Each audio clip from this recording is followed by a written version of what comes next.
Would you like to know the secret to everything? The secret to wild success, creating the kick-ass life of your dreams, finding the love of your dreams, making piles and piles and piles of money, and having a life of ease and effortlessness? Because I'll just tell you right now.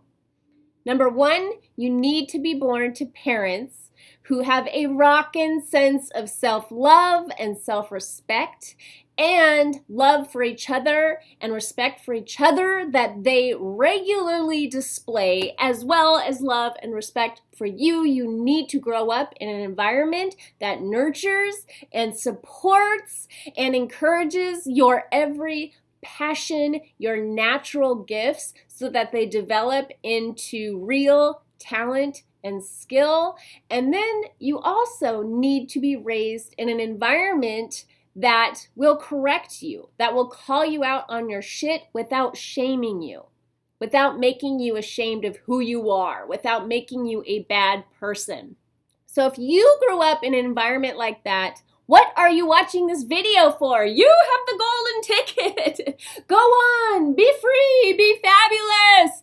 And for the rest of us, maybe our soul chose differently. Maybe we like to learn the hard way.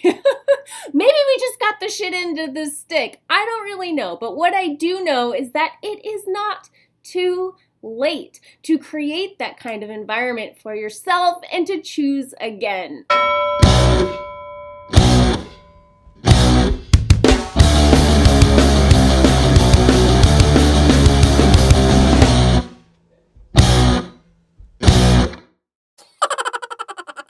Hi, welcome to Kick-Ass Switch, putting the K in magic.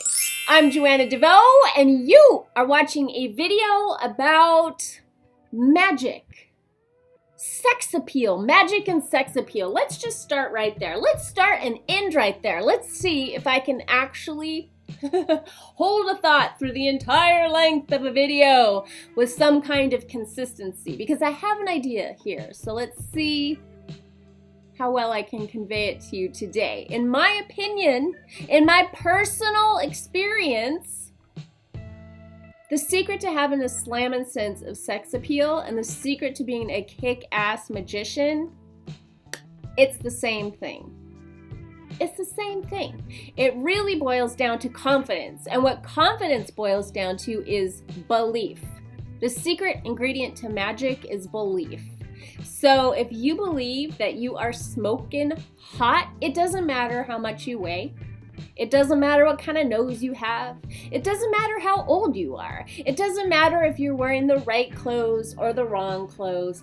People can sense that. There is a magnetism to that. And I myself have been attracted to guys that, maybe if you just showed me a picture of them, I'd be like, eh. But in person, they just had this extremely sexy confidence. It's undeniable. Certain people just have that. And it's interesting how there are props and tools for creating that for ourselves. So some of us like to walk around in like high heels with their butts sticking out and our waist cinching and our boobs pushed up and a certain color of lipstick. And if we have all of those things going on, it helps us feel more confident. And I think people often confuse the high heels and the lipstick, or if you're a guy, the gold chains and the hairy chest and the butterfly collar. We confuse those things for having power. We think those are the things that make us sexy. Like, I have to have those jeans because those are the sexy butt jeans. It's really not about that. Yes, there are jeans that will make your butt look sexier on a physical, just superficial level. I'm not going to deny that. But the real secret is in how those jeans make you feel. They boost your confidence. And that's what's sexy. That's what's attractive. That's what's magnetic. And just to reiterate, confidence is about belief. So the sexy jeans, they're a tool for getting to a place of belief. And I'm joking about obviously, the gold chains and the chest hair and the butterfly collar, but that's what was sexy in the 70s. And I actually went out with a guy who was very, very sexy and a little bit famous. My family in Bakersfield even knew who he was, and they were very excited that I was dating this guy. But he and his best buddy, they would go into parties with huge celebrities, sexy, beautiful, gorgeous models. And they were attractive guys physically, but they both were like insanely charismatic and sexy, and they would wear the stupidest clothes. Like, they would wear like 70s leisure suits and like gold chains or some ridiculous like hat or whatever. And it wasn't just funny, it wasn't just that it was different and got your attention, it was that they were rocking it. They were like oozing sex appeal, and it was just confidence. They were so confident that men and women gravitated toward them. Men wanted to be their friend, women wanted to go out with them, and they had the magic. So in a room like that, they would get all of the attention. Like, they knew how to work it. Magic is the same. And it's interesting, I've talked about this before, about if you know anything about books or movies and how they are made, there is something called the suspension of disbelief. You need your audience or your readers to suspend disbelief to be able to go on that journey with you, to be able to go on that story. And the minute you kind of break trust with them, or you throw something like really outlandish into the mix, they can't believe it anymore. They don't believe, and then the story kind of starts to fall apart. They get bored, they lose interest, or they just think this is a joke and change the channel or whatever. They pick up a different book. So magic is a lot like that as well for a person like me who started with the law of attraction, because there are tools. There are the sexy butt genes of law of attraction. In law of attraction, people use vision boards. They use gratitude lists. They use focus wheels. Or what's another popular one? The emotional guidance scale. We have tools, positive affirmations, things like that. But it's largely just based on going with the flow of your feelings. It's not about positive thinking. That is a huge misconception about the law of attraction that I will get into another time, but I said I was going to stay on topic here. So when I got interested, when I started having thoughts about the law of attraction, like, this is magic. I am having a thought about wanting to create something, and I am creating it. I am making this manifest with some kind of energy, and strange coincidences are happening around this, and I really started understanding this was magic, so that piqued my interest in witchcraft. The thing about witchcraft, with ceremonial magicians especially, is the tools are very important, or the pantheon of gods, or working with demons, or invoking angels, or invoking this god, or invoking this goddess. And for me, coming into that, it was hard for me to suspend disbelief and participate in a ritual like that, because I was like, you don't need all this stuff. You really don't need all of this stuff to do magic. But what I've realized is that I say for Kick-Ass Switch, like, when you first find my website and you want to read about who I am and what I'm all about, I talk about how I put the K in magic to differentiate real magic, conscious co-creation, deliberate manifestation. I put the K in magic to differentiate that from the magic of stage magicians. Sorry, tripping over my words again today. I do that often. But stage magicians, their magic is illusion. It's not real.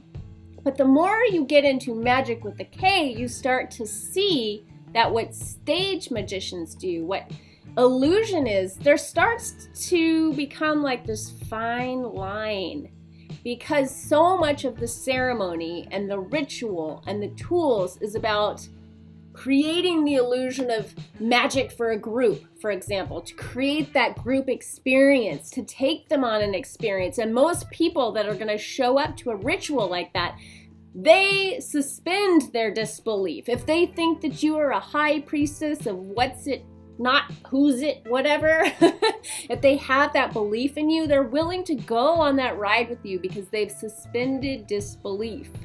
And you can, through a lot of pomp and circumstance and ceremony, help them get into a magical place, a magnetic place, a place of belief. And that is very powerful. I'm not saying that that's a joke. That is very real. And I've actually learned to play around with the tools of magic and to suspend disbelief. I have certain tools that I gravitate toward and certain ones that are not, like a wand or an athame. I'm not a person who wants to wave a sword around my room and direct energy that way. But I do like scrying, I do like tarot, and I love my crystals and stuff like that. So it's very personal what speaks to you and helps you with your magic, but I'm just trying to point out that the wand, the athame, the crystal balls, the tarot cards, all of that, they're the sexy butt jeans of magic. They help you believe. But the real magic is in belief. The real magic is in that confidence.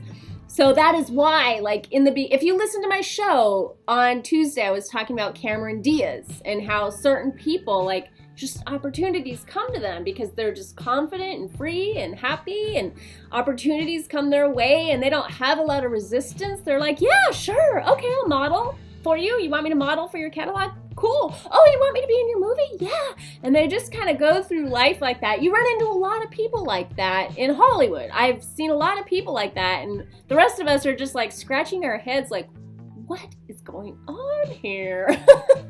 What is that? And it's really just confidence and belief in yourself, belief in your own power. And the way this comes back to magic, the way this comes back to law of attraction is belief. And you can build belief. You can create new beliefs for yourself. You can create confidence, which is what I'm always talking about. Do it incrementally. Start where you are and believe in the next step. You don't start where you are. If you're, 30 pounds overweight in your sweatpants and binging on cookie dough, don't be like, and I'm going to be an Olympic athlete. You're never going to believe that. That's going to feel like a lie. That's not going to resonate to you. But you might be like, I think I'm going to switch out this cookie dough ice cream for popcorn, and I'm going to get off the couch and go on a walk around the block. Like little things like that. Instead of, watching TV every night, I'm just going to go for a jog. That's within the power of your belief. And that starts getting your energy moving toward the Olympic dream or whatever your dream is. And I just wanted to point that out because I know people get confused when I have people like popping off my newsletter and things because they're like, oh, I thought you were a witch. Why are you talking about all this new age crap? Because it's the same thing.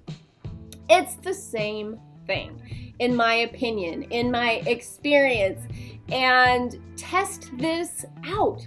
Play around with it. Get playful with it. And try to stretch your beliefs. See where the walls are. Like, where do you lose your ability to suspend disbelief? What makes you giggle? What makes you laugh? What helps you with your magic? What tools could be your sexy butt jeans of magic? And if you already know, let me know in the comment section down below. I don't always answer people here if you're on YouTube. I tend to talk more with people on Facebook, but I read everything and I appreciate everything. Thank you so much for your amazing feedback. You guys are awesome. And until we meet again, much love. Peace.